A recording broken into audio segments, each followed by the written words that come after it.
G'day everyone, Anthony Llewellyn from the Career Doctor YouTube channel, also Chair of Prevocational Accreditation at South Australia Medical Education and Training. I'm here with my good friend Dr. Andrew Van Lint. I'm a medical education consultant from the Northern Adelaide Local Health Network, or NALHN, and Yep. you can also find me on MedEd with Andrew on various platforms. Yep, meded.help, you'll see some of our podcasts, and you're also a consultant haematologist. I do some general medicine publicly, and I do some haematology privately. So we're in Sydney at the Australian New Zealand Prevocational Medical Education Forum, being hosted at the Hilton in Sydney. It's quite a nice venue, and so some nice weather here in Sydney over the last few days. Good conference, really great community of practice, very awkward acronym to pronounce. ANZPMEF. Yeah. No. There are a few other ones I heard yesterday, pieces. I wasn't quite sure whether they were Prevocational Education Supervisors. Oh, okay. Yeah, or PESs or something. So there are medicine's full of acronyms, and medical education certainly embraces that concept. Yeah, absolutely. So I thought we'd talk a little bit about our reflections on the conference so far, but I was also going to interview Andrew, because Andrew is involved with the rollout of the National Prevocational Medical Education Framework, and currently one of the key pieces of activities that we're looking at across the country, but in South Australia obviously, is the rollout of the entrustable professional activities. So what we might do is talk a little bit about the conference, and then we'll sort of break it up, and we'll also get I'd like to get some sort of hear how it's going from your perspective, Andrew, and some of the lessons that you've learned. So we'll do that in sort of two halves maybe. So firstly, takeaways from the conference so far. The theme is transitions, feed forward and feedback, and I think whoever chose that, great choice, firstly, because I really feel like the prevocational space, internship is a transition from final year student towards residency. So for most people it's 12 months, for some people they need a bit longer, which is totally fine. And there's also that transition from the prevocational space into specialist training, and the idea that, within all of education, feeding forward and feedback to trainees is the way that we learn and grow individually, and feeding forward and feedback and evaluation is how we improve what we do as the people who are educating and supervising and improving these programs. So I think the theme is on point. I've enjoyed the plenaries so far, and what I've really valued is the mixture of, we had the Director of Medical Education Training from the NHS in the UK, who's obviously been involved in that space for some time. I think it's fantastic to be able to learn from people within Australia and New Zealand, but to be able to go, well, here's someone who's running a similar but slightly different system in a slightly different but not too dissimilar context, and being able to learn from their lessons of success and, I wouldn't say failure, but challenge through different seasons is great. And then we had today a similar thing that I think the Chief Executive of the College of Physician Surgeons in Canada. Yeah. Also, again, similar but slightly different context, and sharing lessons from their own journey as a country. We don't have a position quite like either of them in Australia, but this would be the same group. So I think they've been really valuable for me. Yeah, I think they were really good choices. The first one, Shona McLeod, spoke on the transition in the NHS. And actually it was quite nice because she sort of went through the last 20 odd years of changes, and was acknowledging that some of the changes that they made didn't work the way they intended, and in fact had some pretty negative consequences. And I think it was a good choice because often Australia follows about 5 to 10 years behind the UK. So we're currently addressing the foundation, what they call the foundation years, that they put the wheels in place for that about 10 years ago, and we're now doing that work here where we're strengthening the prevocational space. And I'll contrast that. I think we're ahead with workplace rights, responsibilities, protecting our juniors, better pay. Yeah. So I agree that, from that oversight perspective, we're catching up. But the way that we brain train them is that we offer their doctors better working conditions and pay. Yeah, I mean, we started it the colleges had a presence in Australia and New Zealand at one point, and then we developed our own colleges. So we've imported their medical school system and their college training system, and so we tend to look at what England and what the United Kingdom does in terms of medical education, and tend to follow a lot of what they do. Although, as you say, I think we're starting to look like other countries like Canada and the United States in particular for inspiration as well. So I think it was really good to kind of see that they were having similar challenges. And then, yes, as I said, today, Chris Watling, who's from the Royal College in Canada, was talking about, and they've been leading the vanguard.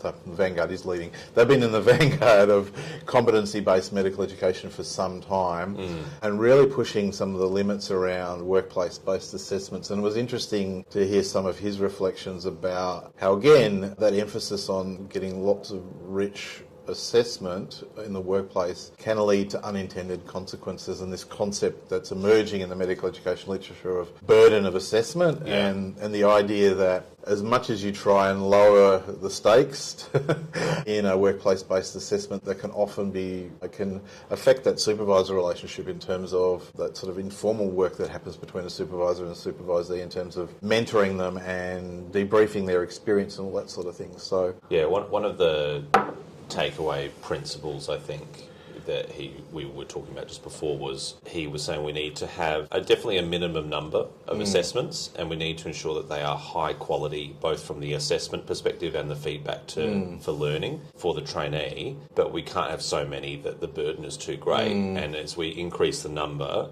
we threaten to dilute the quality. Yeah. And doing more of lower quality is not the direction we want to go in. Yeah. So, and the other comment that he made is that not every assessment moment, not every feedback moment needs to be documented, needs to be formalised, and we probably want to have that balance of a number of high quality, documented, recorded assessment and feedback events, and then a large number of informal, by the by, still good quality, but not documented, not necessarily part of the overall assessment process. Yeah. And that's what I call a bit of more of a mixed approach to programmatic assessments, or not completely engineering your program of assessments around workplace-based assessments, but being able to take other information in, so things like compliments from family and patients, or nursing colleagues, for example, formal examinations if they exist in a program, etc., all have still have merit to consider when you're reviewing people's progress at the end of the year. Another thing that we've adopted from the Canadians and the UK is the concept of assessment review panels. That's a very, I guess it's quite a integral part now of competency-based medical education models, particularly with programmatic assessments. So, I think they were really, really good talks. And then after Chris's talk, we had a really good sort of plenary sort of mini sessions around the supervisor relationship. And I think there's a strong theme of coaching coming through the conference as well, which I'm very passionate about, obviously. But I think that is one of the secrets to getting richness out of workplace-based assessment, is to not just say, well, this is what I saw, this is your rating. It's to be able to sit down with the trainee and say, well, how do we get you to the next level? Let's put together a bit of a coaching plan for that. I think those moments plus the ongoing, like that chapter of their development or that season, and what's going to happen in the bigger picture. I think it's always tricky, what is the role of a teacher versus a mentor versus a coach? Yeah. A lot of them are blended. A lot of people try and separate them and say, a mentor is really about the big picture and your identity. But other people see mentorship a bit more in the coaching of like, I'm upskilling you. I see kind of coaching as a bit more skills focused. Yeah. Another person might see coaching as what I've just talked about, mentorship, as that bigger picture of, this is the next 3 years of your development. Here are the key points. Yeah. Different people see them different ways. Yeah, I think that's a good point. I think in my college, we've been looking at the various frameworks for defining what supervisors do. I think it would be good if an organisation like CBME could maybe endorse a supervision framework, because you're right, we're now asking clinical educators, teachers, supervisors, we need to agree on the common language there as well, but let's just call them supervisors. We're now asking them to do lots of different things, and I think that's where the tension comes, because, for example, if you're not used to giving critical feedback, but your supervisory model has been very supportive, very, thank you, looking after the well-being, and suddenly you're asked to evaluate someone critically and point out some weak spots, that can be a real challenge. And it's not just a challenge for the trainee, it's actually often an emotional challenge for the supervisor as well. So, I think it has been helpful in the 2-year framework. There's a specific section on supervision. Yeah. Where it talks about, as I'm sure you're familiar with, the idea of a term supervisor. Yeah. Who may or may not be on the ward with that person. The day-to-day supervisor, which is usually the consultant on clinical duty. So they're both there, the supervisor contributing to their term, but also responsible for what's happening on the ground clinically. Yeah. And then there's the kind of everyday supervisor, which is often the registrar type role, the person who's actually working with the trainee most hours of the day, who's reporting them directly.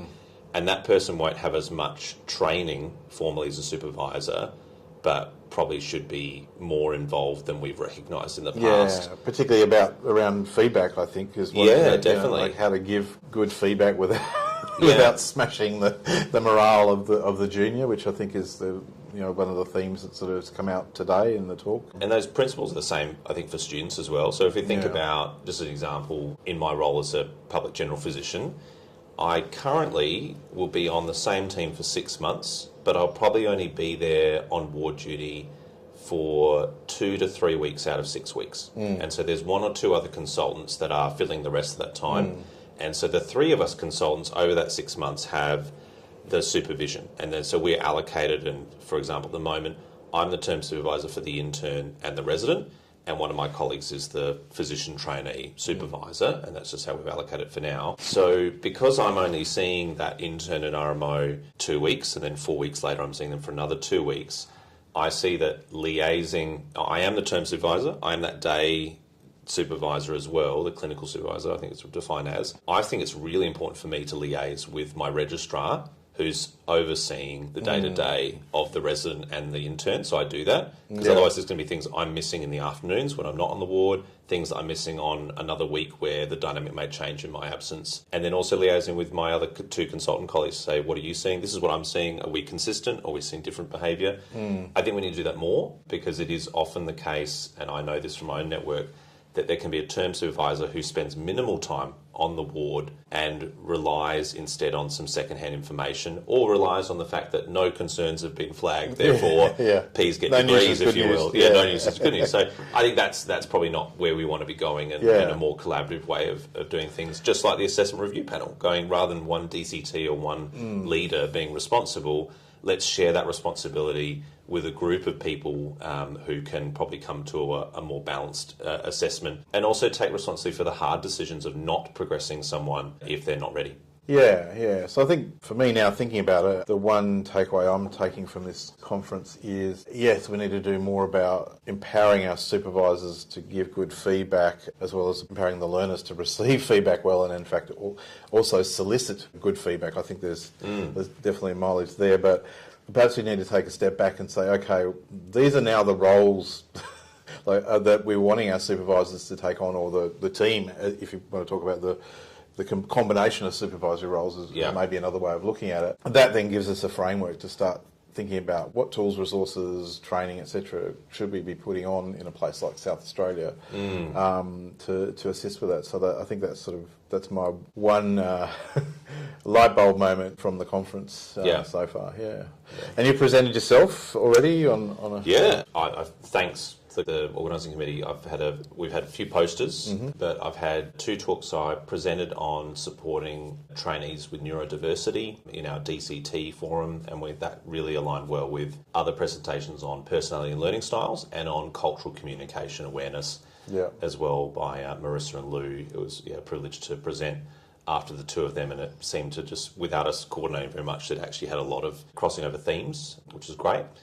And then I presented yesterday on improving professionalism and workplace culture, which was based on an accreditation issue that came up in one of our departments. And I was privileged to collaborate with the consultants, juniors and head of unit on that particular department to produce a better culture and standard professionalism in that department. There's some really great things happening there already, and now there's even more. And then that was probably affirmed by the repeat accreditation visit. So talking a bit about the narrative and the lessons we learned from that. And I guess it's nice to highlight that accreditation can lead to a significant change in medical culture in an organisation. I think it's it's why we do accreditation, to try and do some of these things. So yes, we want to acknowledge the good that's going on, but occasionally we come across a facility where there's some things that have been a problem for a while, and we can use accreditation as a vehicle to sort of foster change. Yep. So that's all good. The SA Met team are presenting and got posters on a range of things. We presented very good. Presented on our awards, innovation, and also later on today we're going to talk about our SATMOS survey. That's the South Australian Trainee Medical Officer Survey. Just when you needed another acronym. Which we've been using for some time in South Australia. And I thought there were other states that had similar surveys. I seem to remember we had something maybe at Hetty in the day, but apparently not. So again, something that could probably get some legs on a national level. We find in South Australia having a common survey helps our accreditation teams to be comparing apples with apples rather than like if every facility has their own survey, then it's much harder to interpret. So we've spent a bit of time honing that, and we actually did a bit of a factor analysis and actually halved the survey down to more critical questions. And that's been very useful in South Australia. It gives a bit more robustness when we're seeing a facility that's got similar SATMOS survey findings, we can say, well, they're probably close to the other ones that we see the same in. So that's happening as well.